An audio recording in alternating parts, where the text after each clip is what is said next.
നമസ്കാരം, എല്ലാവർക്കും സ്വാഗതം. ഞാൻ ഇന്ന് ഒരു പുതിയൊരു ഡിഷ് എന്ന് പറയാൻ പറ്റില്ല, ഒരു 4 മണി പലഹാരം ഉണ്ടാക്കുകയാണ്. രാവിലെ ഉണ്ടാക്കിയ ഇഡലി ബാക്കി വന്നപ്പോൾ അതുകൊണ്ടൊരു പരീക്ഷണമല്ല, ഞാൻ ഉണ്ടാക്കാറുണ്ട്. അതൊന്ന് നിങ്ങൾക്ക് പരിചയപ്പെടുത്താമെന്ന് കരുതിയിട്ടാണ് ഈ വീഡിയോ ഞാൻ ചെയ്യുന്നത്. ഓക്കെ, അപ്പോൾ നമുക്ക് തുടങ്ങാം. ഇനി ഇതിലേക്ക് വേണ്ടത് എന്തൊക്കെയാണെന്നുള്ളത് ഞാൻ പറഞ്ഞുതരാം. നമുക്ക് രാവിലെ ബാക്കി വന്ന ഇഡലി കഷ്ണങ്ങളാക്കി വെച്ചതാണത്. പിന്നെ ക്യാരറ്റ് ഉണ്ടെങ്കിൽ ക്യാരറ്റ് എടുക്കാം, ഇല്ലെങ്കിൽ കുഴപ്പമില്ല. കുറച്ച് പച്ചമുളക് അരിഞ്ഞത്, നെയ്യ് അല്ലെങ്കിൽ വെളിച്ചെണ്ണ വേണമെങ്കിൽ ഉപയോഗിക്കാം. ഇത് നാളികേരം ചൊരുക്കിയത്, ഇത് കറിവേപ്പില, ഇത് സബോള കൊത്തിയരിഞ്ഞത്, നമ്മൾ ചിക്കനിലൊക്കെ കരിയില്ലേ അതുപോലെ സ്ലൈസായിട്ട് അരിഞ്ഞത്, ഇത് കടലപ്പരിപ്പ് ഇല്ലെങ്കിൽ ഉഴുന്നും പരിപ്പായാലും എടുക്കാം, ഇത് ഉപ്പ്, ഇത് കടുക്. അപ്പോൾ നമുക്കത് ഉണ്ടാക്കി തുടങ്ങാം കേട്ടോ. ആദ്യം സ്റ്റവ് കത്തിച്ചു, അത് കഴിഞ്ഞ് ഒരു ചട്ടി വെച്ചിട്ടുണ്ട്. ചട്ടി ചൂടായി വരുമ്പോൾ അതിൽ 1-2 ടേബിൾ സ്പൂൺ നെയ്യ് ഒഴിക്കാം. നെയ്യ് ചൂടായി വരുമ്പോൾ ആദ്യം ഇടേണ്ടത് കടലപ്പരിപ്പാണ്. കടലപ്പരിപ്പ് 1 ടീസ്പൂണോളം കടലപ്പരിപ്പ് ഇട്ടു.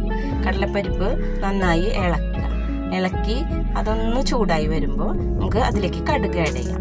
കടുക് ഒന്ന് പൊട്ടാനായിട്ട് നമുക്കൊന്ന് കുറച്ച് നേരം വെയിറ്റ് ചെയ്യേണ്ടി വരും. കുറച്ച് നേരം കഴിഞ്ഞാൽ കടുക് പൊട്ടി കഴിഞ്ഞ് കഴിഞ്ഞാൽ അതിലേക്ക് ഇടേണ്ടത് ക്യാരറ്റാണ്. ക്യാരറ്റ് അരിഞ്ഞു വെച്ചതും മിളകും കൂടി ഇടുക. അത് നന്നായി ഒന്ന് വഴറ്റുക. അത് നന്നായി വഴറ്റണം. ഈ പച്ചക്കുത്തൊന്ന് മാറണം ആ ക്യാരറ്റ് നന്നായി വാടി വരുമ്പോൾ അതിലേക്ക് സബോള ആഡ് ചെയ്യണം. അരിഞ്ഞു വെച്ച സബോളയാണ് നമ്മൾ ആഡ് ചെയ്യുന്നത്. സബോള ഇതുപോലെ തന്നെ നന്നായി വഴറ്റി നല്ലപോലെ വഴറ്റണം.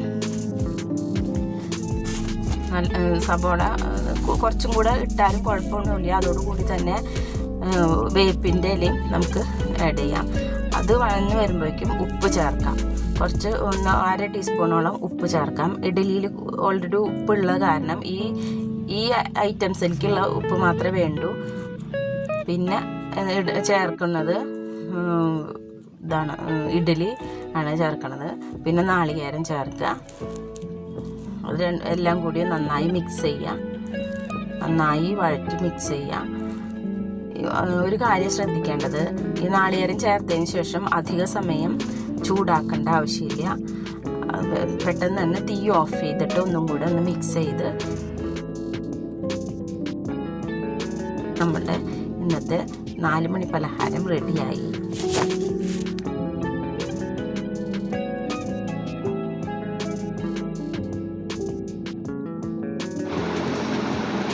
നമുക്കിനി ഇത് ടേസ്റ്റ് ചെയ്ത് നോക്കാം.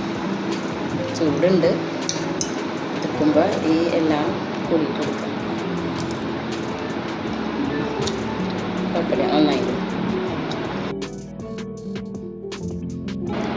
ഇതിൽ സബോളയും ക്യാരറ്റും കടലപ്പരിപ്പും എല്ലാം ഇഡ്ഡലിയും എല്ലാം കൂടി കടിക്കുമ്പോൾ നല്ലൊരു.